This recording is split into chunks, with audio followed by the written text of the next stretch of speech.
Hello bros, I am back with another video, but this time I will be talking about mallets instead of snare drum. I know I did a lot of snare drum before.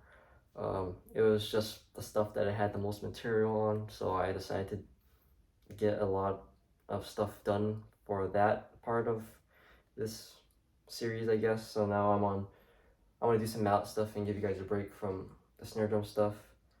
So I'm here with a 3-octave xylophone that I use to practice, and I would like to teach you guys some stuff about mallet playing. This probably won't be the only video on it. I might do a couple more depending on how much I have to teach, but for now I'll teach some pretty basic stuff.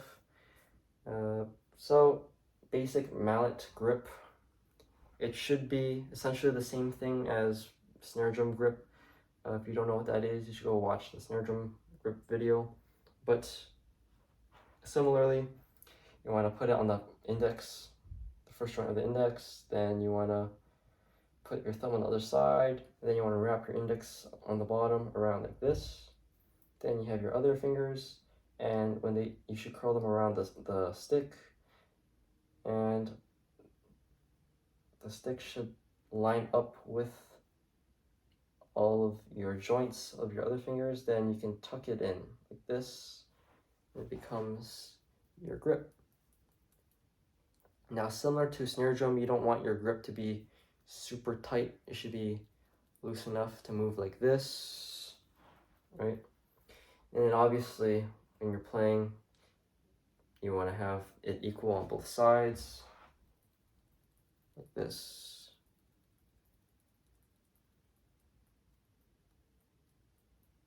Right. And so, position when playing. When you're in your default position for playing, it's similar to snare drum. Snare drum, we play like this, right? With palms down and sticks at equal position like this. But for mallets, we actually don't want them to be equal, because when you move around the instrument and you're shifting like this, see, you can accidentally hit your other mallet if they're at equal areas, equal heights, like this. You don't want this to happen while you're playing. So what we do is we like to play with the left over the right like this. So when we're shifting, we never hit our other mallet, because one is always lower than the other when we're playing. So we always play with our left hand over our right hand like this. And we should position our mallets on the center of the bar that we're playing on, because the center is what gives the most resonant sound when hit. There are frets along the outsides of the bar. I shall show you now what that looks like. So over here, these are the frets of the bar. You do not want to hit these, because the instrument does not resonate when you hit these. You want to hit in the center instead of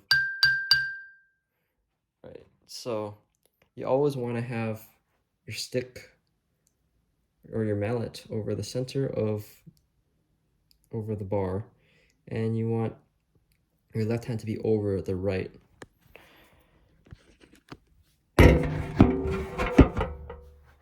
So it should look something sort of like this.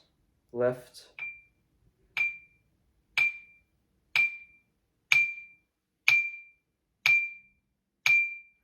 and for the basic mallet stroke, it's similar to an accent on the snare drum. Unlike the snare drum, which has rebound, these keys are metal, and metal does not have rebound. As you can see, when I'm simply dropping my wrist like I would for snare drum, I'm not getting a good sound. The stick bounces on the snare drum, but the mallet does not bounce on the xylophone. In fact, it just sort of stays there, and it cuts off all the resonance of the instrument. It should sound like this.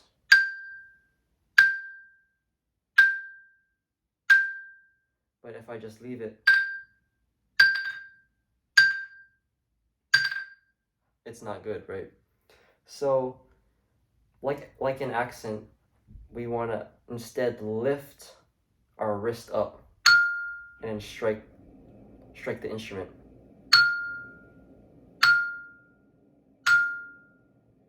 So it's sort of the opposite of what you would use for snare drum. But even when you're doing this, be careful not to leave the mallet on the instrument even if you're lifting your wrist, because it can still happen.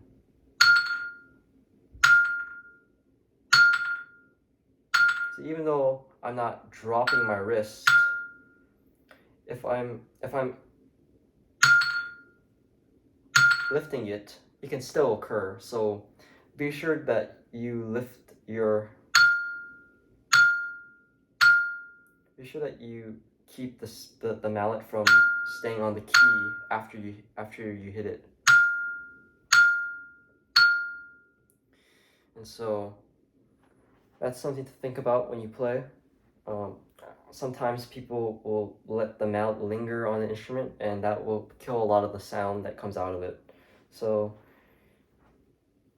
as a recap, you want your grip similar to a snare drum grip. You want to do left over right over the center of the bar.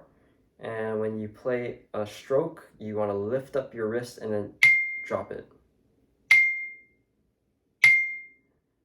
Dropping the wrist by itself does not work because there's no rebound.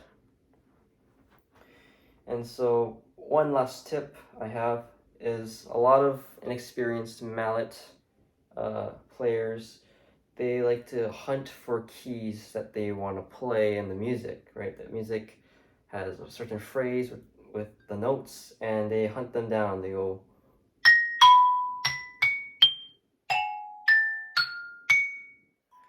and you should never be standing still and hunting down keys across the instrument. What you want to do is you want to move across the instrument, and while you're moving, once your mallet is over the key, you just want to. So for an example, I'm going to play a C major scale.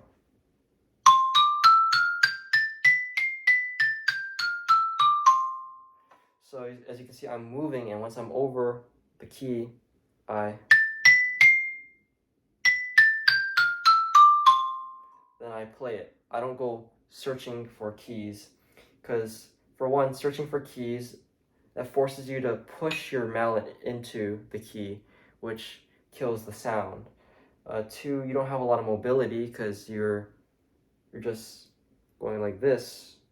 So you can never actually react fast enough to play what you need to play if you're playing like this. And so it's definitely important to maintain proper position with the mallets and to move correctly.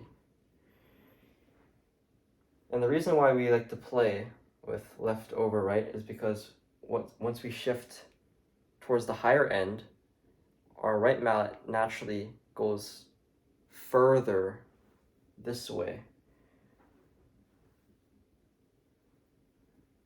And our left, when we shift, actually goes further this way. And so it wouldn't necessarily go super far if it was right over left. Because generally when we play, we ascend this way. So that's why we always go left over right when we play. So just keep in mind when you're practicing, I'd recommend just starting on choose one key and place your mallets at the center with left over right, and just practice lifting the wrist for a nice clean stroke. I recommend practicing 8 strokes on a hand.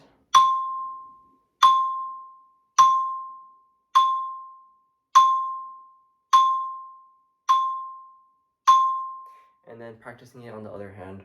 You can do this until you get comfortable enough, then you can start doing scales, slow scales like a C major maybe.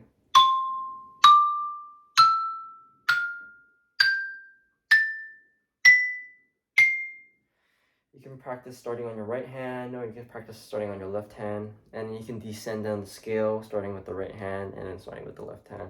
So you do a bunch of different exercises with mallets. Mallets is a lot more flexible, I think, than snare drum in terms of the sounds that you can get and the things that you can practice, because there's so many more things to hit on a mallet instrument. So it's very different from snare drum. Many core elements stay the same, but keep in mind it's a different instrument, and when you practice it, you have to approach it a little differently. So I hope you guys found this educational, and I will probably see you in another mallet video sometime. You might see me here again. So anyways, thanks for watching.